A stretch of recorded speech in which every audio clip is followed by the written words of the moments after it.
क्या दिग्विजय राज्यसभा के लिए ये सब कर रहे हैं? अब आप सोचेंगे ये सब क्या कर रहे हैं? अरे भाई 2 दिन से दिग्विजय ही तो हैं सुर्खियों में। कहते हैं राजनीति में एक एक शब्द की कीमत होती है। कोई भी नेता जो बोलता है या लिखता है उसके पीछे कई वजह होती है। राजनीति में कुछ भी यूं ही नहीं हो जाता है। और दिग्विजय सिंह ने आरएसएस के बारे में जो कहा वो भी सिर्फ यूं ही नहीं कह दिया। इसके पीछे कोई ना कोई कहानी तो जरूर है। वो कहानी क्या है जानना चाहते हैं विस्तार से, सब कुछ देखना चाहते हैं, क्योंकि दिग्विजय सिंह की ये बयान, उनके एक्स पर पोस्ट की हर खबर का विश्लेषण विस्तार न्यूज बहुत बारीकी से कर रहा है। देखिए इन 2 तस्वीरों को। पिछले 2 दिन से हम आपको दिग्विजय सिंह के बारे में बता रहे हैं। पूरा घटनाक्रम आपको समझा चुके हैं। कब ये विवाद शुरू हुआ, कब दिग्विजय सिंह ने पोस्ट किए और उनके पोस्ट के बाद कैसे कांग्रेस 2 धड़ों में बंट चुकी है। लेकिन राजनीति के जानकारों का क्या मानना है? राजनीति के जानकारों का यह मानना है कि दिग्विजय सिंह अपनी राज्यसभा सीट बचाने के लिए ये सब कर रहे हैं। लेकिन दूसरे पक्ष का कहना है कि दिग्विजय राज्यसभा जाना ही नहीं चाहते, वो तो खुद अपनी सीट छोड़ना चाहते हैं। अब इसमें कौन सा पक्ष सही है, सबसे पहले आज आपको यही समझा देता हूं। देखिए,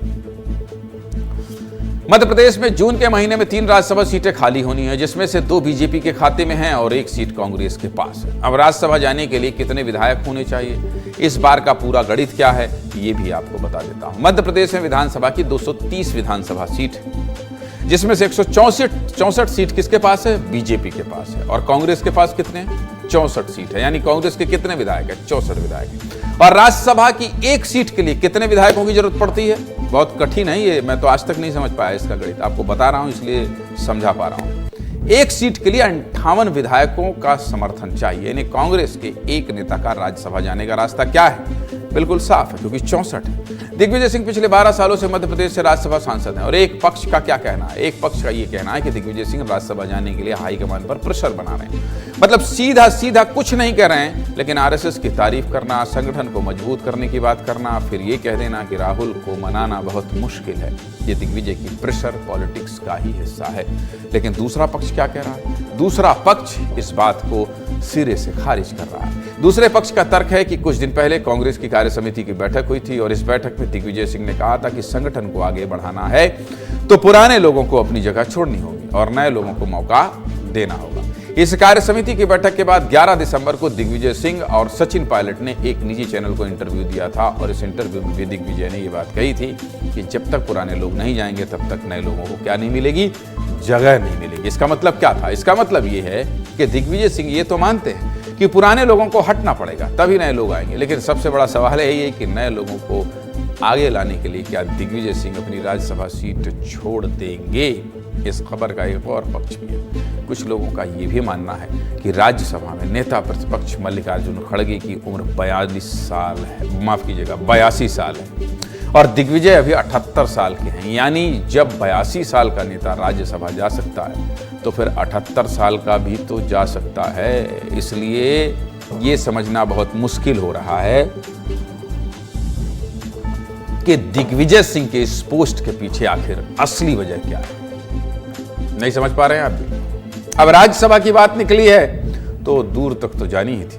लगे हाथों मध्य प्रदेश के पूर्व गृह मंत्री नरोत्तम मिश्रा ने भी बयान दिया और कहा कि दिग्विजय जो भी कर रहे हैं सिर्फ और सिर्फ राज्यसभा की सीट के लिए कर रहे हैं। नरोत्तम मिश्रा ने राज्यसभा का जिक्र किया तो कांग्रेस की पीसी शर्मा ने कहा दिग्विजय मध्य प्रदेश की संजीवनी हैं, उन्हें ये सब करने की जरूरत नहीं है। सुनिए दोनों नेता क्या कह रहे हैं। सिंह जी, आज ओसामा लादेन की आत्मा 2 जख्म में जार जार रो रही होगी और जाकिर नाइक तो अपने आप को अनाथ महसूस कर रहे होंगे। आप और संघ की तारीफ, तौबा रे तौबा। मुझे तो लगता है कि अब 2 महीने बाद फिर राज्यसभा के चुनाव हैं और आप अपने कांग्रेस के हाई कमान पर दबाव बनाने के लिए ये सब कर रहे हो। तक दिग्विजय सिंह का सवाल है, मध्य प्रदेश में एकमात्र नेता है आज की तारीख की, संजीवनी है मध्य प्रदेश कांग्रेस की, तो ये इसलिए उनको क्यों नहीं मिलना चाहिए? राज्यसभा मिलना चाहिए जो आज मध्य प्रदेश के एक एक कार्यकर्ता की बात सुन रहे हैं। राज्यसभा सीट को लेकर जो भी बातचीत चल रही है, जो राजनीति हो रही है, जिस तरह के बयान हो रहे हैं, ये सब आपको हमने सुना दिया। लेकिन कुछ राजनीतिक जानकारों का ये भी कहना है कि 27 दिसंबर को दिग्विजय सिंह ने आरएसएस की तारीफ करते हुए जो पोस्ट किया था उसमें एक गलती थी। माफ कीजिएगा, क्या गलती थी? कि दिग्विजय ने संगठन के बजाय संगठन लिखा था। क्या लिखा था? संगठन। संगठन नहीं लिखा था, संगठन। लिखा था। फर्क समझिएगा, जब हमने भी पहली बार ये ट्वीट पढ़ा तो लगा कि दिग्विजय से लिखने में गलती हो गई होगी, लेकिन जैसा आपको पहले कहा हूं, बता चुका हूं कि राजनीति में कुछ भी यूं ही नहीं हो सकता। संगठन लिखकर दिग्विजय का इशारा संघ की शक्ति की तरफ भी हो सकता है, और इस एक शब्द से दिग्विजय ने 2 जगह टारगेट किया है। कुछ लोग बोलेंगे कि हम लोग बाल की खाल निकाल रहे हैं, लेकिन दिग्विजय सिंह जैसा बड़ा नेता संगठन शब्द गलत लिख देगा, ये बात भी हजम नहीं हो सकती भाई साहब। अब दिग्विजय सिंह आरएसएस की तारीफ करेंगे तो बीजेपी के लिए इससे अच्छी बात क्या होगी। मध्य प्रदेश सरकार में मंत्री कैलाश विजयवर्गीय ने सोमवार शाम सोशल मीडिया पर एक पोस्ट किया और लिखा कि लोकतंत्र में वैचारिक मतभेद होना स्वाभाविक है, लेकिन सच कहने की हिम्मत होनी चाहिए, जो कि हर किसी में नहीं होती। और दिग्विजय सिंह ने आरएसएस की तारीफ करके साहस दिखाया है। कैलाश विजयवर्गीय ने आगे लिखा कि दिग्विजय सिंह ने सरदार पटेल की तरह कांग्रेस में रहते हुए कांग्रेस से ही सवाल पूछने की हिम्मत दिखाई है। यहाँ दिग्विजय सिंह को बहुत बड़ा कद देते हुए उनकी संज्ञा दिखाई दे रही है। किसके माध्यम से?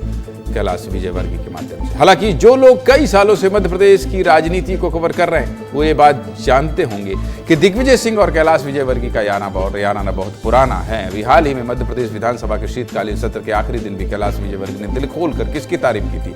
दिग्विजय सिंह की। सुनिए 19 दिसंबर को विधानसभा में कैलाश विजयवर्गीय ने क्या कहा था।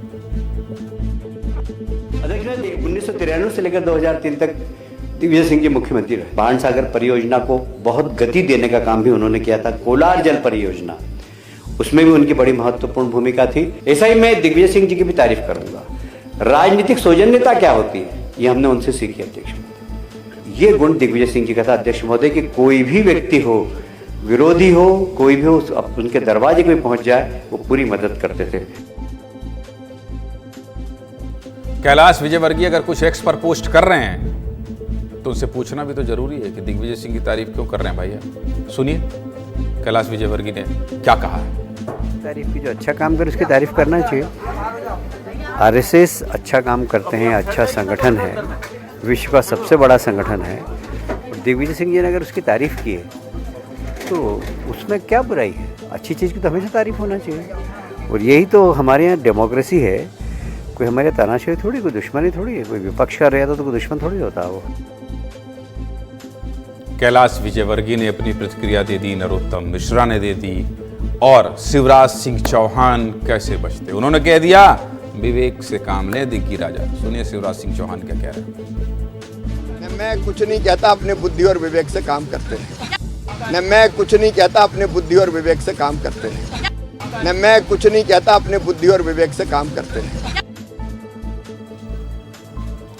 सीधे मुद्दे की बात यही है कि एक बात तो पक्की है, दिग्विजय सिंह सिर्फ खबरों में रहने के लिए तो ये सब नहीं कर रहे हैं। या तो वो सच में चाहते हैं कि कांग्रेस के संगठन को मजबूती मिले, या फिर वो कांग्रेस के वर्किंग स्टाइल से खुश नहीं हैं। अब सच क्या है भाई साहब, भगवान कसम मैं नहीं जानता, ये तो दिग्विजय सिंह ही जानते हैं। पूरी खबर आपको बता देंगे, इधर उधर ऊपर नीचे हर पहलू को टच करेंगे, वहाँ से जो मिलेगा उसका विश्लेषण कर देंगे। लेकिन दिग्विजय सिंह क्या सोच रहे हैं ये ब्रजेश राजपूत जी भी नहीं जान रहे हैं। आज उन्होंने भी स्वीकार कर लिया।